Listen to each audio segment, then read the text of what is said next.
ಇದಕ್ಕೆ ಮುಂಚೆ ಮಾತನಾಡ್ತಾ ಇದ್ದವರು ಹೇಳ್ತಾ ಇದ್ರು, ಇಲ್ಲಿ ಬಹಳ ನಾನು ಅವರನ್ನು ನೆನೆಯುತ್ತೇನೆ, ಇವರನ್ನು ನೆನೆಯುತ್ತೇನೆ ಅಂತ. ಈ ನೆನೆಯುತ್ತೇನೆ ಅಂದಕ್ಕೂ ಮತ್ತೆ KEBಗೂ ಒಂಥರ ವಿಶೇಷವಾದ ಸಂಬಂಧ. ಯಾವ ವೈರ್ಗಳು ನೆನೀತು ಅಂದ್ರೆ ಕರೆಂಟ್ ಹೋಯ್ತು ಅಂತಾನೆ. ಎಲ್ಲಿ ಏನಪ್ಪ ಸಿಕ್ಕಾಪಟ್ಟೆ ನೆನೆದು ಬಿಡ್ತು ಅಂತಂದ್ರೆ ಏನ್ ಕಥೆ ಆಗುತ್ತೋ, ಎಲ್ಲೆಲ್ಲಿ ಕರೆಂಟ್ ಹೋಗುತ್ತೋ ಅಂತ ಯೋಚನೆ ಮಾಡ್ತಾ ಇರುವಂತಹ ಸಂದರ್ಭದಲ್ಲಿ ಅವರು ನಾನು ನೆನೆಯುತ್ತೇನೆ ಅಂತ ಇದ್ರು. ಮಳೆಗಾಲ ಹತ್ರ ಬರ್ತಾ ಇದೆ, ಎಲ್ಲೆಲ್ಲಿ ನೆನೀತಾರೋ, ಎಲ್ಲೆಲ್ಲಿ ಏನೇನು ಕರೆಂಟ್ ಹೋಗುತ್ತೋ, ಕರೆಂಟ್ ಅಫೇರ್ಸೇ ಹಾಗೆ ಅಂತ. ಈಗ ಇಲ್ಲಿ ಪರಿಚಯ ಮಾಡ್ಕೊಡ್ತಾ ಇದ್ದಾಗ ಹೇಳ್ತಾ ಇದ್ರು, the most adult person in the entire crowd ಯಾರು ಅಂತ ನಿಮ್ಗೆಲ್ಲರೂ ಕುತೂಹಲ ಇರ್ಬೋದು. ಸ್ವಾಮಿ ಅವರು ಬಂದಿದ್ದಾರೆ, 86-87 ವಯಸ್ಸಾಗಿ. ಅವ್ರ ಕೈಯಲ್ಲಿ ಚೀಫ್ ಇಂಜಿನಿಯರ್ ಆಗಿ ರಿಟೈರ್ ಆದಂತವರು, PWD ಚೀಫ್ ಇಂಜಿನಿಯರ್ ಆಗಿ ರಿಟೈರ್ ಆದಂತವರು. ಮೋಸ್ಟ್ ಅಡಲ್ಟ್ ಅಂದ್ರೆ ಅವರೇ ಅಂತ ಅನ್ಕೋಬಹುದು ನೀವು, ಆದ್ರೆ ಅಲ್ಲ, ಭಾನು. ಯಾಕೆಂದ್ರೆ ಅವ್ರ ಇನಿಷಿಯಲ್ ಅಲ್ಲೇ ಎ ಅಂತ ಇದೆ. A Bhanu, A for adult ಅಂತ. ಅದು ಎ ಸರ್ಟಿಫಿಕೇಟ್, ಹುಟ್ಟತಾನೆ ಎ ಸರ್ಟಿಫಿಕೇಟ್ ಇಟ್ಕೊಂಡು ಹೋಗ್ತಂತ. ಅವ್ರು ಸಿವಿಲ್ ಇಂಜಿನಿಯರ್, ಆ ಸಿವಿಲ್ ಇಂಜಿನಿಯರಿಂಗ್ ಡಾಕ್ಟರೇಟ್ ಪಡೆದಂತವರು. ಅದಕ್ಕಿಂತ ಹೆಚ್ಚಾಗಿ ಈಸ್ ಎನ್ ಅಥಾರಿಟಿ ನಾನು ಮಂಕುತಿಮ್ಮನ ಕಗ್ಗ. ಮಂಕುತಿಮ್ಮನ ಕಗ್ಗದ 720ನೇ ಕಗ್ಗದ 2ನೇ ಲೈನ್ ಏನು ಸರ್ ಅಂತ ಹೇಳ್ತಾರೆ. ತಕ್ಷಣ ನನ್ನೇನೆ ಹೇಳಿದ್ದೀನಿ, ಕೇಳ್ತೀನಿ ಅಂತ.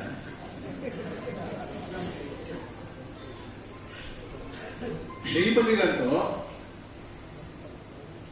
ಬೆಳಗಾವಿನಲ್ಲಿ ಇವತ್ತಿನ ದಿವಸ ಕನ್ನಡ ಮತ್ತೆ ಕನ್ನಡ ರಂಗ, ನಾಟಕ ರಂಗ ಉಳ್ಕೊಂಡಿದೆ ಅನ್ಬೇಕಾದ್ರೆ ಅದಕ್ಕೆ ಇವರೇ ಕಾರಣ. 48 ವರ್ಷಗಳಿಂದ ಅಲ್ಲಿ ಪ್ರತಿ ವರ್ಷನೂ ನಾಟಕ ಸಪ್ತಾಹವನ್ನು ನಡೆಸ್ಕೊಂಡು ಬರ್ತಾ ಇದ್ದಾರೆ. ಇನ್ನು 2 ವರ್ಷಕ್ಕೆ 50ನೇ ಸಂಭ್ರಮ. ಹೌದಾ? ಕರೆಕ್ಟ್. ಅಲ್ಲಿ ಇವರು ಮೊದಲು ಹೋದಾಗ ಇವ್ರ ಮೇಲೆ ಕೈ ಮಾಡಕ್ ಬಂದಿದ್ರು. ಇವಾಗ ಇವರನ್ನ ಕೈ ಬೀಸಿ ಕರೀತಾ ಇದ್ದಾರೆ. ಆ ಮಟ್ಟಕ್ಕೆ ಬಂದಿದ್ದಾರೆ. ಹಾಸ್ಯ ಕಾರ್ಯಕ್ರಮಕ್ಕೆ ನಮ್ ಗಾಯತ್ರಿನೇ ಮೊದಲು ಕಾರಣ ಕಂಡ್ರಿ. ಎಲ್ಲ ಭಾಷೆಗಳಿಗೂ ಎಲ್ಲ ಶ್ಲೋಕಗಳಿಗೂ ಗಾಯತ್ರಿನೇ ಕಾರಣ. ಅದೇ ರೀತಿಯಲ್ಲಿ ನಮ್ಮ ಹಾಸ್ಯಕ್ಕೂ ಅವರೇ ಕಾರಣ. ಎಷ್ಟು ಜನ ಅವ್ರು ಫೋನ್ ಮಾಡ್ತಾರೆ, ಗಾಯತ್ರಿ ನೀನ್ ಫೋನ್ ನಂಬರ್ ಏನೇ ಅಂತಾರೆ. ಇವ್ರು ಧ್ವನಿ ಕೇಳಿದ್ರು ನಾವು ಅಯ್ಯೋ ಹುಂಡಸರು ಅಲ್ಲಿಂದ ಶುರುವಾಗುವಂಥದ್ದು. ಸಪ್ತ ಲೋಕಗಳು ಅವರಲ್ಲಿ ಉಳ್ಕೊಂಡಿರ್ತಂತೆ. ಓಂ ಭೂರ್ಭುವ ಸ್ವಹ ಅದರಲ್ಲೇ ಬರುತ್ತಲ್ಲ, 7 ಲೋಕಗಳು. ಆ 7 ಲೋಕಗಳಿಂದ ಜನಗಳನ್ನ ಕರ್ಕೊಂಡ್ಬಂದು ಇಲ್ಲಿ ಸೇರಿಸ್ಕೊಂಡು ಈ ಕಾರ್ಯಕ್ರಮಗಳನ್ನು ಮಾಡಿಸ್ಕೊಡ್ತಾರೆ. ಹಾಸ್ಯ ಎಲ್ಲಿ ಹುಟ್ಟತ್ತೆ, ಎಲ್ಲಿರುತ್ತೆ, ಎಲ್ಲಿರಲ್ಲ ಅನ್ನುವಂಥದ್ದು ಹಲವಾರು ಜನಗಳಲ್ಲಿ ಮೂಡುವಂತಹ ಜಿಜ್ಞಾಸೆ. ಆದ್ರೆ ಹಾಸ್ಯ ಪ್ರತಿಯೊಂದು ಜಾಗದಲ್ಲೂ ಇರುತ್ತೆ, ಪ್ರತಿಯೊಂದು ಅಕ್ಷರದಲ್ಲಿರುತ್ತೆ ಅನ್ನಕ್ಕೆ ನಮ್ಗೆಲ್ರಿಗೂ ಗೊತ್ತಿರುವಂತದ್ದೇ. ಆ ಈ ಎಲ್ಲ ಬರುವಂತದ್ದು. ಮೊದಲು ರಾ ಬರುತ್ತೋ, ಮೊದಲು ಠಾ ಬರುತ್ತೋ? ಮೊದಲು ಠಾ ಬರುತ್ತೆ, ಆಮೇಲೆ ರಾ ಬರೋದು ಅಲ್ವಾ? ಆ ಠಾ ಅನ್ನುವಂತಹ ಅಕ್ಷರ ಅದು ಹಿರಿಮುತ್ತೈದೆ ಅಂತೆ. ರಾ ಅನ್ನುವಂತಹ ಅಕ್ಷರ ಈಗಿನ ಕಾಲದ ಹುಡುಗಿ ಅಂತೆ. ಆ ಠಾ ಅನ್ನುವಂತಹ ಅಕ್ಷರ ರಾ ಅನ್ನುವಂತಹ ಅಕ್ಷರವನ್ನು ನೋಡ್ಕೊಂಡು ಹೇಳುತ್ತೆ ಅಂತೆ. ಅದು ಏನು ಹುಡುಗಿರೋ ಈಗಿನ ಕಾಲದವರು ನಮ್ಮ ಹಾಗೆ ಲಕ್ಷಣವಾಗಿ ಹಣೆ ಕುಂಕುಮ ಇಟ್ಕೋಬಾರ್ದೆ. ರಾ ಅನ್ನುವಂತಹ ಅಕ್ಷರಕ್ಕೆ ಚಕ್ಕೆ ಇಟ್ಟಕ್ಕನೆ ಠಾ ಬರೋದು. ಹೀಗೆ ಅಕ್ಷರದಲ್ಲೂ ಹಾಸ್ಯವನ್ನು ನೋಡ್ಕೊಂಡು ಹೋಗ್ಬೋದು ನಾವು, ಪದಗಳಲ್ಲಿ ಹಾಸ್ಯವನ್ನು ನೋಡ್ಕೊಂಡು ಹೋಗ್ಬೋದು. ಈ ಹಾಸ್ಯ ವಿಶೇಷ ಯಾವ ರೀತಿ ಇರುತ್ತೆ, ಇವತ್ತಿನ ಕಾರ್ಯಕ್ರಮ ಹೇಗಿರುತ್ತೆ ಅನ್ನೋದನ್ನೆಲ್ಲ ಮುಂದೆ ನಿಮಗೆ ಗುಂಡೂರಾಯರು ಹೇಳ್ತಾರೆ. ಅದೇ ರೀತಿಯಲ್ಲಿ ಅವರೇ ನಡೆಸ್ಕೊಡ್ತಾರೆ. He is the fulcrum and we are all pawns in his hands. Thank you. ಎಲ್ರಿಗೂ ನಮಸ್ಕಾರ. ಬಹಳ ಚೆನ್ನಾಗಿ ಹೇಳಿದ್ರು. ಹಾಸ್ಯ ಎಲ್ಲಿ ಹುಟ್ಟತ್ತೆ ಅಂತ ಕೇಳಿದ್ರು, ಬಟ್ ಎಲ್ಲಿ ಹುಟ್ಟತ್ತ ಗೊತ್ತಿಲ್ಲ. ಇವತ್ತಂತೂ ಇಲ್ಲೇ ಹುಟ್ಟತ್ತೆ. ಯಾಕೆಂದ್ರೆ ಹಾಸ್ಯ ಅಂತ ಒಂಥರ ಆನಂದ. ಅದಕ್ಕೆ ಆನಂದರಾವ್ ಸರ್ಕಾರ ತಂದೆ ಸೇರಿದ್ವಿ. ಇಂದಿರಾ ಮೇಡಮ್ ಬಹಳ ಚೆನ್ನಾಗಿ ಪರಿಚಯ ಮಾಡ್ತಾ ಇವ್ರಿಗೆ ಹೇಳ್ತಿದ್ವಿ. ಇವ್ರಿಗೆ ತೆಲುಗು ಬರುತ್ತೆ, ಕನ್ನಡ. ಮೊನ್ನೆ ಇದೇ ತರ ನಾವು ಇಬ್ಬರು ಕಾರ್ಯಕ್ರಮಕ್ಕೆ ಹೋಗಿದ್ವಿ ಮೇಡಮ್. ಇಲ್ಲಿ ಯಾರೋ ಪರಿಚಯ ಮಾಡ್ತಾರೆ, ರಾಮನಾಥ್ ಅವರು ಮಲ್ಟಿಲಿಂಗ್ವಲ್ ಅವರು, ಲಿಂಗ್ವಿಸ್ಟ್ ಅವರು. ಅವರಿಗೆ ತೆಲುಗು ಬರುತ್ತೆ, ತಮಿಳು ಬರುತ್ತೆ, ಹಿಂದಿ ಬರುತ್ತೆ, ಇಂಗ್ಲಿಷ್ ಬರುತ್ತೆ, ಕನ್ನಡನೂ ಬರುತ್ತೆ. ಬೆಂಗಳೂರಿನಲ್ಲಿ ಕನ್ನಡನೂ ಬರುತ್ತೆ ಅಂತ ಹೇಳ್ಕೊಳ್ಳೋದು ನಿಜವಾಗ್ಲೂ ಬಹಳ ಕಷ್ಟ. ಮಾಸ್ಟರ್ ಹಿರಣ್ಯ ಇರೋದು ನಾವು ಜ್ಞಾಪಿಸ್ಕೊಳ್ತಾ ಇರ್ತೀವಿ.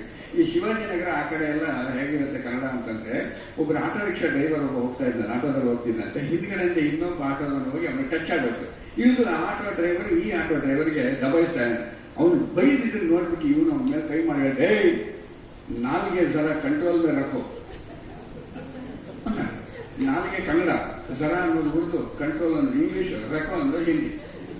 ಇಂತಹ ಸಮಯದಲ್ಲಿ ಕನ್ನಡನೂ ಮಾತಾಡ್ತಾ ಇದ್ದಾರೆ, ಕನ್ನಡದಲ್ಲೂ ಬರೀತಾ ಇದ್ದಾರೆ ಅಂತಂದ್ರೆ ಏನ್ ಗ್ರೇಟ್ ಅಲ್ಲ ಇವರು, ಹೌದಾ? ಅದಕ್ಕೆ ಇವರು ಎನ್ ರಾಮನಾಥ್ ಅಂತ. ಏನ್ ವಿಶೇಷ ಅಂತಂದ್ರೆ ಅವ್ರ ಇನಿಷಿಯಲ್ ಬಗ್ಗೆ ಹೇಳಿದ್ರು, ಎ ಭಾನು ಅಂತ.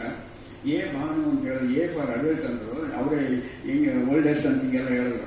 ಇಲ್ಲಿರೋರೆಲ್ಲ ಯಂಗೆಸ್ಟ್ ಯಾರು ಗೊತ್ತಾ, ಓಲ್ಡೆಸ್ಟ್ ಅಂತ ಹೇಳಿದ್ರು ನಾನು. ಯಾಕೆಂದ್ರೆ ಅವರು ಎ ಅಂದ್ರೆ ಅಡಲ್ಟ್ ಆಯ್ತು, ನಾನು ಇನಿಷಿಯಲ್ ವೈ ಅಂತ, ಯಂಗೆಸ್ಟ್ ಅಂತ, ವೈ ಅಂತ. ಸೊ ಇವರು ಎನ್ ರಾಮನಾಥ್ ಅವರ, ಶಾರ್ಟ್ಲಿ ಇವರಿಗೆ NR ಅಂತ ಕರೀತಾರೆ. ಯಾಕೆ NR ಅಂತ ಕರೀತಾರೆ ಅಂದ್ರೆ ಇವ್ರದೊಂದು ಆಫೀಸ್ ಇತ್ತು, ಅದು ಇದ್ದಿದ್ದು NR ಕಾಲೋನಿಯಲ್ಲಿ.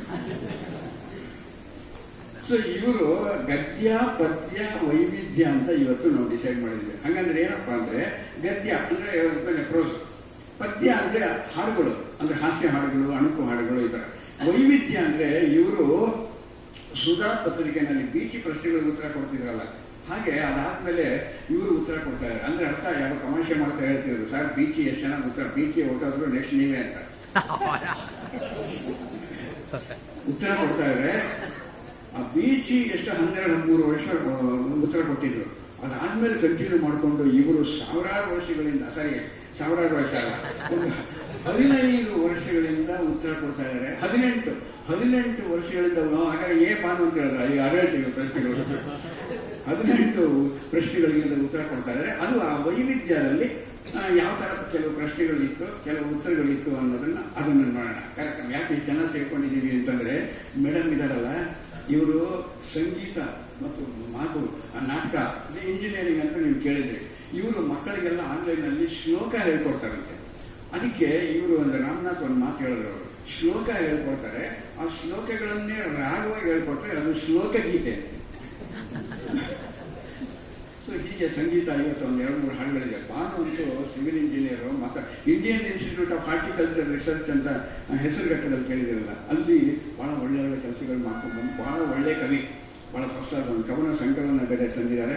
ಬಹಳ ಒಳ್ಳೆ ಆರ್ಗನೈಸರ್. ಯಾವಾಗ ಹೆಲ್ಪಿಂಗ್ ಹ್ಯಾಂಡ್, ಕೈ ಯಾವಾಗ ಚಾಚಿರತ್ತೆ ಅವ್ರಿಗೆ, ನೀವು ಕೊಡಿ ಕೈ ಕೊಡಿ ಅಂತ, ಏನಾದ್ರು ಹೆಲ್ಪ್ ಬೇಕಾ, ಮ್ಯಾ ಹೆಲ್ಪ್ ಯು ಅಂತಾನೆ ಕೇಳಲ್ಲ, ಐ ವಿಲ್ ಹೆಲ್ಪ್ ಯು, ಇವ್ ಆಸ್ಪರ್ ಇವಾಗ ಹೆಲ್ಪ್ ಅಂತ, ಈ ಥರ ಇರುವಂಥವ್ರು. ಶ್ರೀಪತಿ ಮಂಜನ್ ಬೈಲ್ ಅಂತ ಈಗಾಗಲೇ ಹೇಳಿದ್ರಿ, ದಕ್ಷಿಣ ಕನ್ನಡದಿಂದ ಉತ್ತರ ಕರ್ನಾಟಕದವರೆಗೂ ಕನ್ನಡನ ಹರಡಿರುವಂಥವ್ರು. ಇವತ್ತಿನ ಕಾರ್ಯಕ್ರಮ ಸಾಮಾನ್ಯವಾಗಿ ಯಾವುದೇ ಕಾರ್ಯಕ್ರಮ ತಗೊಂಡ್ರೆ ಅದೊಂದು ಪ್ರಾರ್ಥನೆಯಿಂದ ಶುರು ಆಗುತ್ತೆ, ಅದಂತೂ ನಿಜ ನಮ್ಮ ಸಂಪ್ರದಾಯ. ಆ ಪ್ರಾರ್ಥನೆಯಲ್ಲೂ ಯಾವ ಪ್ರಾರ್ಥನೆ ಆಗುತ್ತೆ, 2 ದೇವರನ್ನ ಜನರಲ್ಲಿ ನಾವು ಆರಿಸ್ಕೊಳ್ಳೋದು ಪ್ರಾರ್ಥನೆಗೆ. ಒಂದು ಗಣೇಶ, ಇನ್ನೊಂದು ಶಾರದೆ, ಇವರಿಬ್ಬರಲ್ಲಿ ಯಾರು ಒಬ್ರು ಅಲ್ವಾ. ಆದ್ರೆ ಇಲ್ಲಿ ಗಣೇಶನ ಆರಿಸ್ಕೋಬಹುದು ಅಂತ ನೀವು ಹೇಳಿದ್ರೆ, ಗಜವದನ ಬೇಡವೆ, ಮಾತಾಪಿ ಗಣಪತಿ ಭಜೆ, ಇದೆರಡೇ ಜನ ಎಲ್ಲ ಕಡೆ ಓಡ್ತಾ ಇದೆ. ಆದ್ರೆ ಈಗ ನಾವು ಯಾವ ದೇಶದೊಳಗಿದ್ದೀವಿ, 13th June 2026. ಈಗ ಎಲ್ಲ ಕಂಪ್ಯೂಟರ್ ಕಾಲ. ಆದ್ರಿಂದ ಗಣಪತಿ ಪ್ರಾರ್ಥನೆ ಮಾಡಲ್ಲ, ಈಗ ಗಣಕಪತಿ ಪ್ರಾರ್ಥನೆ ಮಾಡಬೇಕು. ಇಲ್ಲಿದೆ ಗಣಕಪತಿ ಅಂದ್ರೆ ಕಂಪ್ಯೂಟರ್, ಗಣಕಪತಿ ಅಂದ್ರೆ ಯಾರು ಅಂದ್ರೆ ಅವರೇ ಸಾಫ್ಟ್ವೇರ್ ಇಂಜಿನಿಯರ್. ಇವಾಗಿನ ಪ್ರಪಂಚದಲ್ಲಿ ಹೆಂಗಾಗಿದೆ, either you should be software or you should be hardware, otherwise you will be nowhere. ಹೀಗಾಗಿರೋದ್ರಿಂದ ಆ ಗಣಕಪತಿನ ಯಾವ ರೀತಿ ಪ್ರಾರ್ಥನೆ ಮಾಡ್ಬೋದು. ಮಾತಾಪಿ ಗಣಪತಿ ಬಗ್ಗೆ ನೀವೆಲ್ಲ ಕೇಳಿದ್ದೀರ ಹಂಸಧ್ವನಿ ರಾಗ. ಅದೇ ಹಂಸಧ್ವನಿ ರಾಗದಲ್ಲಿ ಸಾಫ್ಟ್ವೇರ್ ಇಂಜಿನಿಯರ್ ಯಾವ ರೀತಿ ಪ್ರಾರ್ಥನೆ ಮಾಡ್ತಾನೆ ಅಂತ ಅದನ್ನ ಬರೆದ ರಾಮನಾಥ್ ಅವ್ರ ಬಾಯಿಂದಾನೆ ನಾವು ಕೇಳ್ಬೋಣ.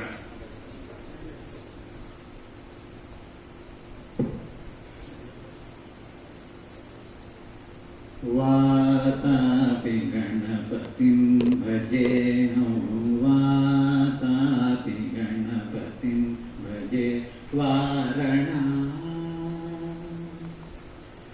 ಸಾಫ್ಟ್ವೇರು ಕೆಲಸವೆಂದರೆ ನಮ್ಮ ಸಾಫ್ಟ್ವೇರು ಕೆಲಸವೆಂದರೆ ನಮ್ಮ ಸಾಫ್ಟ್ವೇರು ಕೆಲಸವೆಂದರೆ ಕಷ್ಟವೋ ಟೈಮಿಂಗ್ಸೇ ಇಲ್ಲ ನಮಗೆ, ಕಷ್ಟವೋ ಟೈಮಿಂಗ್ಸೇ ಇಲ್ಲ ನಮಗೆ, ಸಾಫ್ಟ್ವೇರು ಕೆಲಸವೆಂದರೆ ಭೂತಾದಿಗಳು ಸೇರುವ ಸಮಯ, ಭೂತಕಾಲ ಮಾತಾಡುವ ಸಮಯ, ಭೂತಾದಿಗಳು ಸೇರುವ ಸಮಯ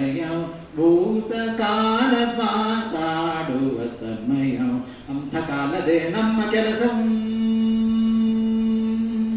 ಅಂಥಕಾಲದೆ ನಮ್ಮ ಕೆಲಸವು ನಿಶಾಚರಗಳೇ ಆಗಿಬಿಟ್ಟರು ಸಾಕ್ವೇರು ಕೆಲಸವೆಂದರೆ ಪುರಾ ತುಂಬು ನಿದ್ರೆಯೊಳ್ ಮುಳುಗಿರೆ ನಿಯೋಜಿತಂ ಆದರ್ಗೆ ತೊಡಗುವೆಂ ಎಂಟಿ ಬಿಟಿ ಪ್ರಮುಖಾದಿ ಕಾಂಟ್ರಾಕ್ಟಿಗುಂ ಮೂಲಾಧಾರಾಗಿರ್ಪೆವು ಹಣ ಕೈ ತುಂಬ ಇದ್ರೂ ಸಹ ಕಳೆಯೋದಕ್ಕೆ ಟೈಮೇ ಇಲ್ಲ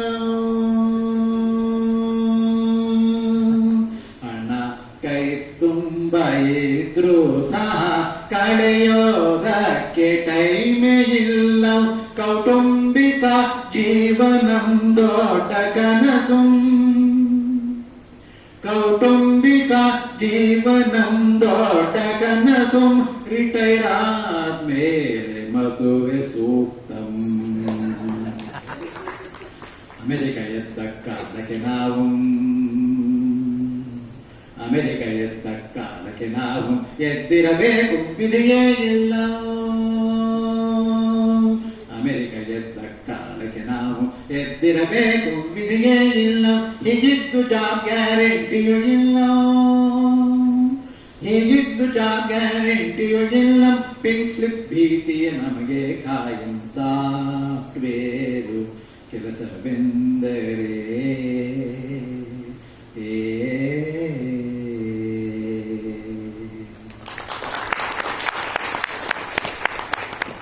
ಈಗ ಎಲ್ಲ ಚೆನ್ನಾಗಿ ಎಲ್ಲ ಶಾಲೆಗಳು ಆದ್ರೆ ಒಂದು ಸ್ವಲ್ಪ ಅಬ್ಜೆಕ್ಷನಬಲ್ ಅಂತ ರಿಟೈರ್ ಆದ ಮೇಲೆ ಮದುವೆ ಸೂಕ್ತ ಇಲ್ಲೆಲ್ಲ ರಿಟೈರ್ ಆದ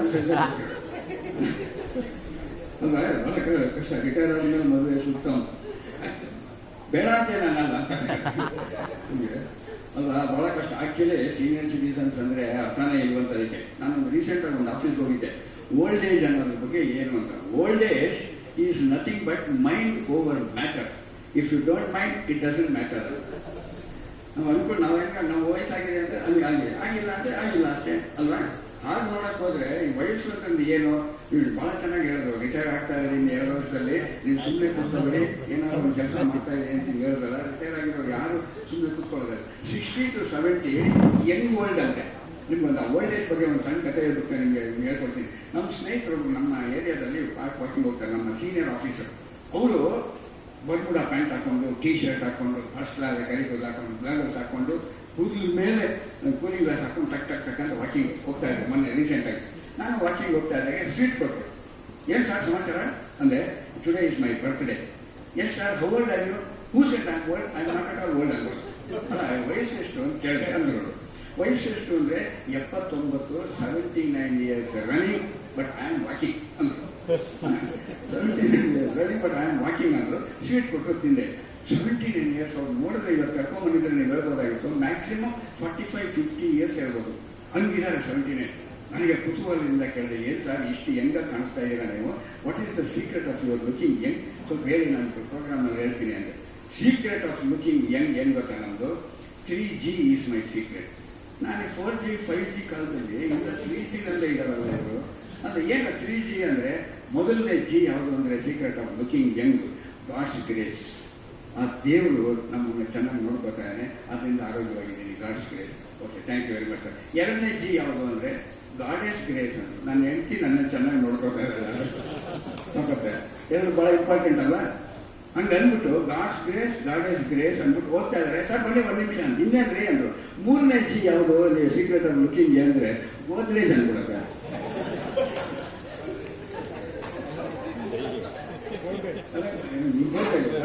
ಬಣ್ಣ ಹಚ್ಕೊಡೋದು ಸೊ ಈಗ ಈ ಥರ ಮಕ್ಕಳಿಗೆ ನಾನು ಸ್ವಲ್ಪ ಮೂಗು ತೋರಿಸ್ತಾ ಇರ್ತೀನಿ ಆಮೇಲೆ ಬಂದ ಇವಾಗ ಕಾರ್ಯಕ್ರಮ ಇವಾಗಲೇ ಶ್ರೀಪತಿ ಮಂಜನ್ ಬೈ ಬಗ್ಗೆ ಹೇಳಿದ್ರು ದಕ್ಷಿಣ ಕನ್ನಡದಲ್ಲಿದ್ರು ಉತ್ತರ ಕರ್ನಾಟಕದವರೆಗೂ ಕರ್ನಾಟಕದ ಭಾಗ ಇವ್ರು ಮೊದಲು ಹೋದಾಗ ಕನ್ನಡ ಅಂದ್ರೆ ಕೈ ಎತ್ತಾ ಇದ್ರು ಈಗ ಕನ್ನಡಕ್ಕಾಗಿ ಕೈ ಎತ್ತಿ ಅನ್ನೋ ಥರ ಮಾಡಿದ್ದಾರೆ ಬಹಳ ಅದ್ಭುತವಾಗಿ ಹೇಳಿದ್ರು ಇವರು ರಾಮನಾಥ್ ಅವರು ಬರೆದಿರೋದು ಒಂದು ಆರ್ಟಿಕಲ್ ಗದ್ಯ ಪದ್ಯ ವೈವಿಧ್ಯ ಅಂತ ಹೇಳಿದ್ರೆ ಈಗ ಪದ್ಯದಲ್ಲಿ ಒಂದು ಸ್ಯಾಂಪಲ್ ಕೇಳಿದ್ವಿ ಆಮೇಲೆ ಗದ್ಯದಲ್ಲಿ ಒಂದು ಪಾಠ ನಾವು ಸಾಮಾನ್ಯವಾಗಿ ಇವಾಗ ಯಾವ್ದಾದ್ರು ತಗೊಂಡ್ರೆ ನಿಮಗೆ ಈ ಮೈಕ್ ಬರೀ ಮುಂದಿನ ರೋನಲ್ಲಿರೋರು ಮಾತ್ರ ಕೇಳಿಸ್ಬೇಕು ಅಂದ್ರೆ ಒಂದನ್ನು ಒತ್ತಿ, ಹಿಂದ್ಗಡೆ ಇರೋರು ಕೇಳಿಸ್ಬೇಕಾದ್ರೆ ಎರಡನ್ನು ಒತ್ತಿ, ಹೊರಗಡೆ ಇರೋರು ಕೇಳಿಸ್ಬೇಕಾದ್ರೆ ಮೂರನ್ನು ಒತ್ತಿ ಅಂತಾರಲ್ವ.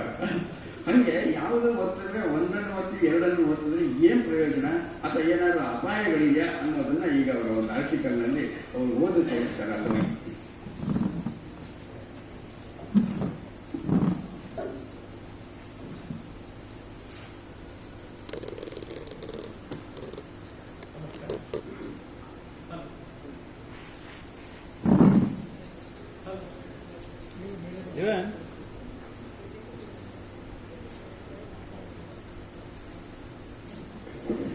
ಹಲೋ ಹಲೋ ಹಲೋ, ಎಲ್ಲರಿಗೂ ನಮಸ್ಕಾರ. ಗುಂಡನ ಪಕ್ಕದ ಮನೆಗೆ ಹೊಸದಾಗಿ ಬಾಡಿಗೆಗೆ ಬಂದಿದ್ದ ಆತ, ಗುಂಡನ ಪಕ್ಕದ ಮನೆಗೆ ಹೊಸದಾಗಿ ಬಾಡಿಗೆಗೆ ಬಂದಿದ್ದ ತಾತ ಬಿಸಿಲಿನ ತಾಪ ತಾಳಲಾರದೆ ಕುಸಿದು ಬಿದ್ದರು. ಶವ ಸಂಸ್ಕಾರ ಮಾಡಬೇಕೇ? ಈಗ ನಿಮ್ಮ ಹತ್ತಿರದವರ ಅಂತ್ಯ ಸಂಸ್ಕಾರವನ್ನು ಬಹಳ ಸುಲಭವಾಗಿ ಮಾಡಬಹುದು. ಸಂಪರ್ಕಿಸಿ ಪಿ ಪಿ ಪಿ ಪಿ ಪಿಂಡ ಪ್ರದಾನ ಪುರೋಹಿತರ ಪಟಾಲಂ ಎಂಬ ಜಾಹೀರಾತನ್ನು ಕಟ್ ಮಾಡಿ ಇಟ್ಟುಕೊಂಡಿದ್ದ ಗುಂಡ ಈಗ ಅದರಲ್ಲಿನ ನಂಬರ್ಗೆ ಡಯಲ್ ಮಾಡಿದೆ. ನಿಮ್ಮ ಡೆಡ್ ಬಾಡಿಯನ್ನು ತಕ್ಷಣವೇ ಸಂಸ್ಕಾರಕ್ಕೆ ಮಾಡುವುದಾದರೆ ಒಂದನ್ನು, ನಾಳೆ ಮಾಡುವುದಾದರೆ ಎರಡನ್ನು ಒತ್ತಿ, 2 ದಿವಸ ಬಿಟ್ಟು ಮಾಡುವುದಾದರೆ 3ಅನ್ನು ಒತ್ತಿ. ಗುಂಡ ವಾಚ್ ನೋಡ್ಕೊಂಡ. ಸಂಜೆ 5ರ ಸಮಯ. ಮರುದಿನ ಸಂಸ್ಕಾರ ಮಾಡಿದರೂ ಆಯ್ತೆಂದು 2ಅನ್ನು ಆಯ್ಕೆ ಮಾಡಿ. ನಿಮ್ಮ ಶವವನ್ನು ಫ್ರಿಡ್ಜಿನಲ್ಲಿ ಇಡುವುದಾದರೆ 1ಅನ್ನು ಒತ್ತಿ, ಮನೆಯಲ್ಲೇ ಬಾಕ್ಸ್ ತಂದು ಐಸಿನಲ್ಲಿರುವುದಾದರೆ 2ಅನ್ನು ಒತ್ತಿ, ಬರಿದೇ ಐಸ್ ಸ್ಲ್ಯಾಬ್ಗಳ ಮೇಲೆ ಮಲಗಿಸುವುದಾದರೆ 3ಅನ್ನು ಒತ್ತಿ. ಗುಂಡ 2ಅನ್ನು ಒತ್ತಿ.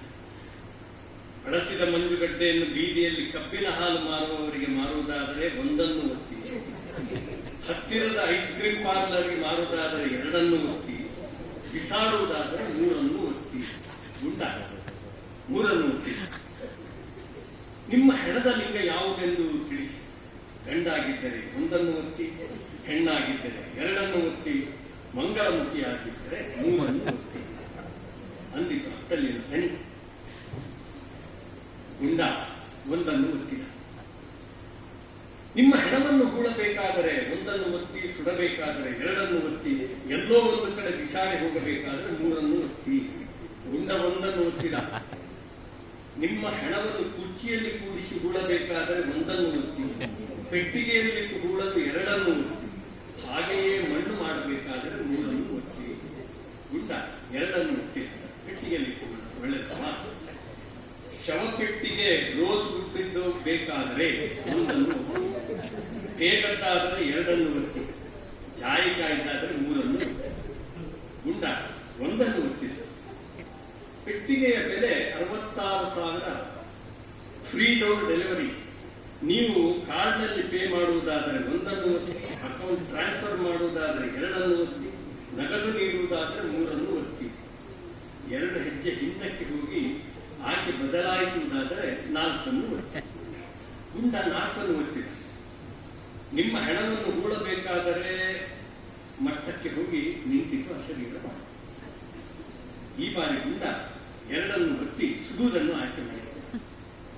ನಿಮ್ಮ ಶವವನ್ನು ಸೌದೆಯಲ್ಲಿ ಸುಡುವುದಾದರೆ 1ಅನ್ನು ಒತ್ತಿ, ವಿದ್ಯುತ್ ಚಿತಾಗಾರದಲ್ಲಿ ಸುಡುವುದಾದರೆ 2ಅನ್ನು ಒತ್ತಿ. ಗುಂಡ 2ಅನ್ನು ಒತ್ತಿದ. ಕ್ಷಮಿಸಿ, ಬರದ ಕಾರಣ ವಿದ್ಯುತ್ ಇಲ್ಲದಿರುವುದರಿಂದ ನಿಮ್ಮ ಶವವನ್ನು ಕಾಯ್ದಿರಿಸಲಾಗಿದೆ. ದಯವಿಟ್ಟು 2 ತಿಂಗಳು ಕ್ಯೂನಲ್ಲಿರಿ ಅಥವಾ ನಿಮ್ಮ ಆಯ್ಕೆ ಬದಲಾಯಿಸಿಕೊಳ್ಳಲು 3ಅನ್ನು ಒತ್ತಿ. ಗುಂಡ 3ಅನ್ನು ಒತ್ತಿದ. ನಿಮ್ಮ ಶವವನ್ನು ಸೌದೆಯಲ್ಲಿ ಸುಡುವ ಆಯ್ಕೆ ಮಾಡಿಕೊಂಡಿದ್ದೀರಿ.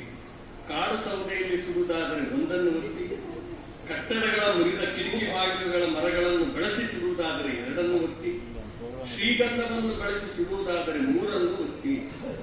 ಗುಂಡ 3ಅನ್ನು ಒತ್ತಿದ. ನೀವು ಶ್ರೀಗಂಧದಲ್ಲಿ ಶವವನ್ನು ಸುಡಲು ಆಯ್ಕೆ ಮಾಡಿದ್ದೀರಿ. ನಿಮ್ಮಲ್ಲಿ ಶ್ರೀಗಂಧ ಕೊಳ್ಳುವಷ್ಟು ಹಣ ಹೇಗೆ ಬಂತೆಂಬುದನ್ನು ತಿಳಿಸಲು 1ಅನ್ನು ಒತ್ತಿ. ಶ್ರೀಗಂಧ ನಿಮ್ಮಲ್ಲಿ ಈಗಲೇ ಇದ್ದರೆ ಅದನ್ನು ಹೇಗೆ ಸಂಪಾದಿಸಿದ್ರಿ ಎಂದು ತಿಳಿಸಲು ಎರಡನ್ನು ಒತ್ತಿ. ಈ ಎರಡನ್ನೂ ಹೇಳಲು ಬಯಸದಿದ್ದರೆ ಮೂರನ್ನು ಒತ್ತಿ.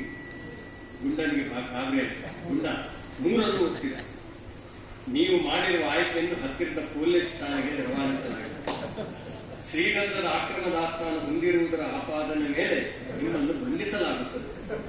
ನೀವೇನಾದರೂ ಒತ್ತುವಾಗ ತಪ್ಪು ಮಾಡಿದ್ದು ಮೂರನ್ನು ಒತ್ತಿದ್ದರೆ 1 ನಿಮಿಷದಲ್ಲಿ ನಿಮ್ಮ ಸರಿಯಾದ ಆಯ್ಕೆಯನ್ನು ಮಾಡಿಕೊಳ್ಳಲು 4 ಒತ್ತಿ. ಬೆವರಿದ ಗುಂಡ ತಕ್ಷಣ 4 ಒತ್ತಿದ. ನೀವು ನಿಮ್ಮ ಶವವನ್ನು ಸೌದೆಯಲ್ಲಿ ಸುಡಲು ಆಯ್ಕೆ ಮಾಡಿಕೊಂಡಿದ್ದೀರಿ. ಜೊತೆಗೆ ಬೆರಣಿ ಬೇಕಾದರೆ 1 ಒತ್ತಿ, ಉರುಳೆಗಳು ಬೇಕಾದರೆ 2 ಒತ್ತಿ, ಹರ್ಬಲ್ ಪೌಡರ್ ಬೇಕಾದರೆ 3 ಒತ್ತಿ. ಗುಂಡ 1 ಒತ್ತಿದ. ನಿಮ್ಮ ಶವಕ್ಕೆ ತುಪ್ಪ ಬೇಕಾದರೆ 1 ಒತ್ತಿ, ಪೆಟ್ರೋಲ್ ಬೇಕಾದರೆ 2 ಒತ್ತಿ, ಸೀಮೆ ಎಣ್ಣೆ ಬೇಕಾದರೆ 3 ಒತ್ತಿ. ಗುಂಡ 1 ಒತ್ತಿದ.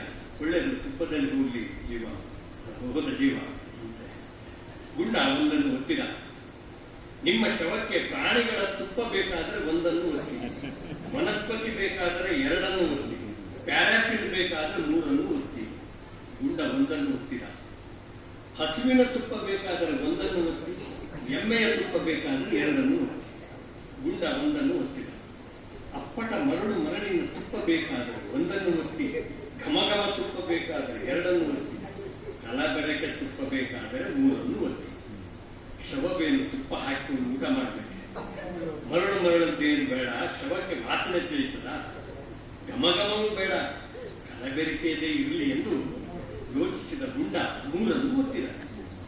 ನೀವು ಕಲಬೆರಕೆ ವಸ್ತುಗಳನ್ನು ಆಯ್ಕೆ ಮಾಡುವುದನ್ನು ಗಂಡಸರು ಖಂಡಿಸುವುದನ್ನು ಕೇಳಲು 1 ಒತ್ತಿ, ಹೆಂಗಸರು ಖಂಡಿಸುವುದನ್ನು ಕೇಳಲು 2 ಒತ್ತಿ, ಬೇರೆ ಆಯ್ಕೆ ಮಾಡಲು 3 ಒತ್ತಿ. ಗುಂಡ 3 ಒತ್ತಿದ. ಅಪ್ಪಟ ಮರಳಿನ ನಿಂತೋಯ್ತು ಅನ್ನುತ್ತಿದ್ದಂತೆ ಗುಂಡ ಬೇಡಪ್ಪ ಮುಂದೆ ಹೋಗುತ್ತೇನೆ 1 ಒತ್ತಿದ. ನೀವು ಶವ ಸಂಸ್ಕಾರಕ್ಕೆ ಮುನ್ನ ನಿಮ್ಮ ಶವಕ್ಕೆ ಸ್ನಾನ ಮಾಡಿಸುವುದಾದರೆ ಬಕೆಟ್ ನೀರಿನಲ್ಲಿ ಮಾಡಿಸುವುದಾದರೆ 1 ಒತ್ತಿ, ಸ್ಪಾಂಜ್ ಬಾತ್ ಮಾಡಿಸುವುದಾದರೆ 2 ಒತ್ತಿ, ನೀರು ಅಮೂಲ್ಯ ಅದನ್ನೇಕೆ ವೇಸ್ಟ್ ಮಾಡಬೇಕೆನ್ನುವುದಾದರೆ 3 ಒತ್ತಿ. ಗುಂಡ 1 ಒತ್ತಿದ. ಕ್ಷಮಿಸಿ, ನೀರಿನ ಅಭಾವವಿರುವುದರಿಂದ ನಿಮ್ಮ ಆಯ್ಕೆಯನ್ನು ತಿರಸ್ಕರಿಸಲಾಗಿದೆ, ಮತ್ತೆ ಹಿಂದಕ್ಕೆ ಹೋಗಲಿ 4 ಒತ್ತಿ. ಗುಂಡ 4 ಒತ್ತಿದ. ನೀವು ಶವ ಸಂಸ್ಕಾರಕ್ಕೆ ಮುನ್ನ ಅನ್ನುತ್ತಿದ್ದಂತೆಯೇ 3 ಒತ್ತಿದ. ನಿಮ್ಮ ಶವವನ್ನು ಹೊರಲು ಡೆತ್ ವ್ಯಾನ್ ಬೇಕಾದರೆ 1 ಒತ್ತಿ, ಆಂಬ್ಯುಲೆನ್ಸ್ ಬೇಕಿದ್ದರೆ 2 ಒತ್ತಿ, ಮುಕ್ತಿಧಾಮದ ವ್ಯಾನ್ ಬೇಕಾದರೆ 3 ಒತ್ತಿ. ಅಷ್ಟರಲ್ಲಿ ಪಕ್ಕದಲ್ಲಿ ಸತ್ತಾಯಿತು. ತಿರುಗಿ ನೋಡಿದ. ಕುಸಿದು ಬಿದ್ದಿದ್ದ ಮುದುಕ ನಿಧಾನವಾಗಿ ಕೋಲಿಸುತ್ತಾ ನಡೆದುಕೊಂಡು ಹೋಗುತ್ತಾ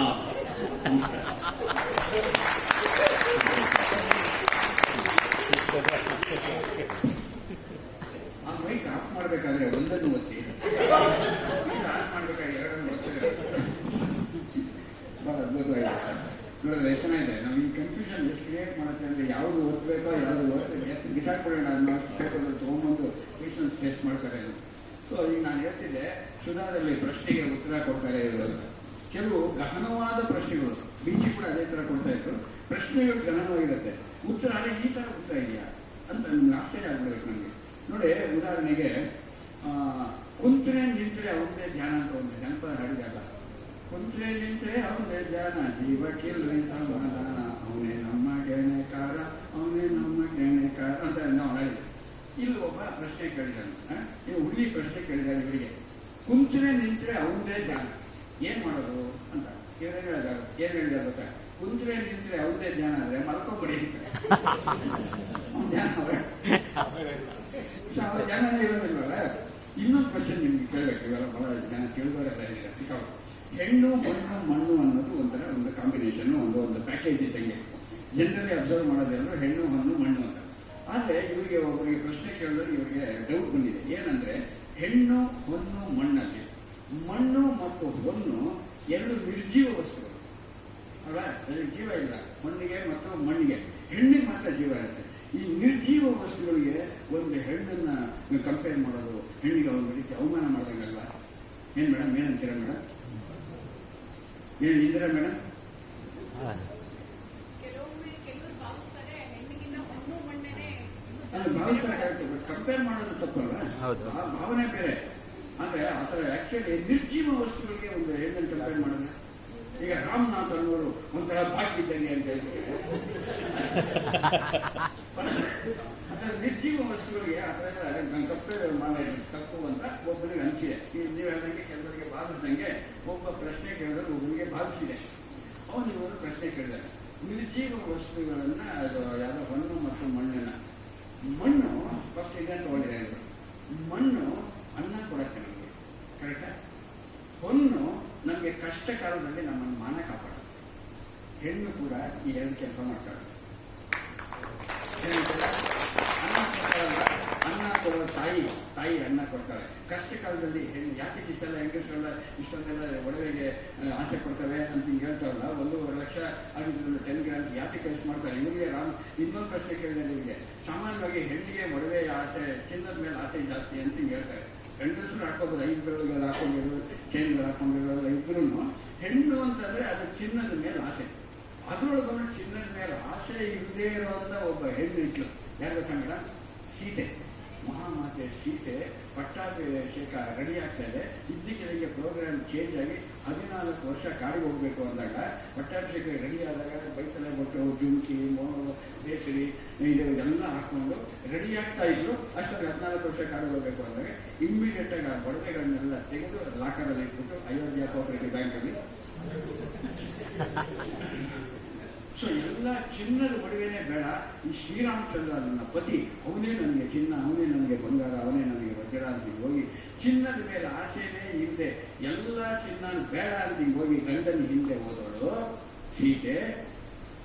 ಜಿಂಕೆ ಮಾರೀಚ, ಚಿನ್ನದ ಜಿಂಕೆ ನೋಡಿದ ತಕ್ಷಣ ಯಾಕೆ ಆಸೆ ಪಟ್ಟರೆ ಇರಬೇಕು ಅಂತ ಯಾರು ಹೇಳ್ಬೋದು ಆನ್ಸರು? ರಾಮನಾಥ್ ಹೇಳ್ತಾರೆ ಆನ್ಸರು. ಯಾವತ್ತೂ ಚಿನ್ನದ ಮೇಲೆ ಆಸೆ ಪಡದೇ ಇರುವ ಸೀತೆ ಆ ದಿನ ಮಾತ್ರ ಚಿನ್ನ ಬೇಕು ಅಂತ ಹಠ ಮಾಡಿದ್ದಕ್ಕೆ ಕಾರಣ ಏನು ಅಂದ್ರೆ ಅವತ್ತು ಅಕ್ಷಯ ತೃತೀಯ. ಹೀಗೆ ಏನೋ ಮಾಡೋದ್ರೊಳಗೆ ಏನೋ ಅವ್ರು ಹೇಳ್ತಿದ್ರು. ಹಾಸ್ಯ ಎಲ್ಲಿರುತ್ತೆ, ಹಾಸ್ಯ ಹೆಂಗ್ ಹುಟ್ಟತ್ತೆ ಅಂತ ಹಿಂಗೆ ಹೇಳ್ತಿದ್ರಲ್ಲ, ಹಾಸ್ಯ ಹುಟ್ಟೋದೇ ಹಿಂಗಂತೆ. ಕೈಲಾಸಂ ಹೇಳ್ತಾರೆ, ಜೀವನದಲ್ಲಿ ನಡೆಯುವ ಘಟನೆಗಳನ್ನ ವಕ್ರ ದೃಷ್ಟಿಯಿಂದ ನೋಡಿದ್ರೆ ಹಾಸ್ಯ ಹುಟ್ಟತ್ತೆ, ಜೀವನನೇ ವಕ್ರ ದೃಷ್ಟಿಯಿಂದ ನೋಡಿದ್ರೆ ಫಿಲಾಸಫಿ ಹುಟ್ಟತ್ತೆ ಅಂತ. ಕೈಲಾಸಂ ಜೀವನನೇ ವಕ್ರದೃಷ್ಟಿಯಿಂದ ನೋಡಿ ಇಷ್ಟೇ ತಾನೇ ಅನ್ಸೋದು. ಜೀವನದಲ್ಲಿ ನಡೆಯುವ ಘಟನೆಗಳನ್ನ ಮಾತ್ರ ವಕ್ರದೃಷ್ಟಿಯಿಂದ ನೋಡಿ. ಅದಕ್ಕೆ ವಯಸ್ಸು ಗೀಸು ಅಂತೇನಿಲ್ಲ. ಅದರೊಳಗೂ ವಯಸ್ಸಾಗಿರೋರು ಈ ತಾತ ಅಂತಾರಲ್ಲ, ಈ ತಾತ ಅಂತ ಯಾಕೆ ಕರೀತಾರೆ ಅಂತ ಗೊತ್ತಿಲ್ಲ. ಎಲ್ಲರಿಗೂ ತಾತ ಅಂತ ಹೇಳ್ತಾರೆ. ಅದಕ್ಕೆ ಅವ್ರು ಆಗಲೇ ಬೇರೆ ಹೇಳ್ಬಿಟ್ಟವರು ಲೆಕ್ಕ ಚೆನ್ನಾಗಿ ಬರೆದ್ರೆ ನಮ್ಗೆ ಭ್ರಷ್ಟಾಚಾರ ಎಲ್ಲ ಒಟ್ಟಾಗುತ್ತೆ ಅಂತ. ಅವಾಗ ನಾನು ಅನ್ಕೊಳ್ತಾ ಇದ್ದೆ, ಯಾವುದೋ ಒಬ್ರು ಹೇಳಿದ್ರು ಲೆಕ್ಕ ಸರಿಯಾಗಿ ಬರೆದ್ರೆ ನಮ್ಮ ದೇಶದಲ್ಲಿ ಭ್ರಷ್ಟಾಚಾರ ಅದೆಲ್ಲ ಇಲ್ಲ, ಸರಿಯಾಗಿ ಆಡಿಟ್ ಮಾಡುತ್ತೆ ಅಂತ ಹೇಳಿದ್ರಲ್ಲ. ಅದಕ್ಕೆ ಎಲ್ಲ ಲೆಕ್ಕದಲ್ಲೇ ಇದೆ. ಲೆಕ್ಕವೇ ದುಃಖಕ್ಕೆ ಮೂಲ ಅಂತ ಒಂದು ಗಾದೆ ಇದೆಯಲ್ಲ, ಅಲ್ಲ ಮೇಡಮ್, ಗಾದೆ ಇದೆ ಅಲ್ಲ, ಇಲ್ಲ ನಾವು ಮಾಡೋದು. ಸೊ ಈಗ ಒಬ್ಬ ತಾತನ ತಾಪತ್ರಯ ಕರೆಕ್ಟೇನಪ್ಪ, ತಾತನ ತಾಪತ್ರಯ ಹೆಂಗಿರುತ್ತೆ ಅಂತ ಇವರು ಅನೇಕ ಗದ್ಯ ಪದ್ಯ ವೈವಿಧ್ಯದಲ್ಲಿ ಕೆಲವು ಸ್ಕಿಟ್ಗಳು ಬರ್ತಾರೆ. ಸ್ಕಿಟ್ ಅಂದ್ರೇನು? ಈ ಪ್ರಹಸನ, ವಿನೋದ ಪ್ರಹಸನಗಳು, ದೃಶ್ಯಗಳು. ಅದರೊಳಗೆ ಈಗ ನಮ್ಮ ಭಾನುವಂತಿದ್ರಲ್ಲ ಮತ್ತು ಶ್ರೀಮತಿ ಇವರು ಇದ್ದಾರೆ, ಶ್ರೀವಿದ್ಯಾರ್ಥಿಗಳು. ಈ ಶ್ರೀವಿದ್ಯಾರ್ಥಿ ಹೇಳೋದಲ್ಲ ಶ್ಲೋಕಗೀತೆ ಅಂತ ಹೇಳಿದ್ರೆ ಅಷ್ಟೇ ಅಲ್ಲ, ಅವ್ರೇನು ಗೊತ್ತಾ, ನ್ಯಾಷನಲ್ ಇನ್ಸ್ಟಿಟ್ಯೂಟ್ ಆಫ್ ಟೆಕ್ನಾಲಜಿ ಸೂರತ್ಕಲ್ನಲ್ಲಿ MTech ಪದವಿ ಇದ್ದಾರೆ. MTech ಪದವಿ ಇದ್ದಾರೆ. ರಿಮೋಟ್ ಸೆನ್ಸಿಂಗ್, ಅವ್ರು ಯಾರು ಅವ್ರ ಮನೆಯಲ್ಲ ಯಜಮಾನರು ಯಾವ ರಿಮೋಟ್ ಅಲ್ಲಿ ಯಾವ ಚಾನಲ್ ಯೂಸ್ ಮಾಡ್ತಾರೆ ಅಂತ ಸೆನ್ಸ್ ಮಾಡ್ಬಿಡ್ತಾರೆ. Remote sensing technology, geographic information system ನಲ್ಲಿ ಅಥಾರಿಟಿ ಆಗಿರುವ ಇಂಜಿನಿಯರ್ ಇವತ್ತು ನಮ್ಮ ಜೊತೆಯಲ್ಲಿ ಸೇರಿ ಒಳ್ಳೆ ಹಾಡುಗಳು ಹಾಡ್ತಾರೆ. ಇನ್ನು ಮುಂದೆ ಇದೆ ಈ ಅದರ ಸದ್ಯಕ್ಕೆ ಈಗ ಅವರು ಎಂಥ ಒಳ್ಳೆ ನಟಿ ಅಂತ ಕೂಡ ತೋರಿಸ್ತಾರೆ. ತಾತನ ತಾಪತ್ರಯ ಅಂತ ರಾಮನಾಥ್ ಅವರು ಬರೆದಿರೋ ಒಂದು ಪ್ರಹಸನದ ದೃಶ್ಯ ಭಾನು ಮತ್ತು ಶ್ರೀವಿದ್ಯಾ ಅವರಿಂದ.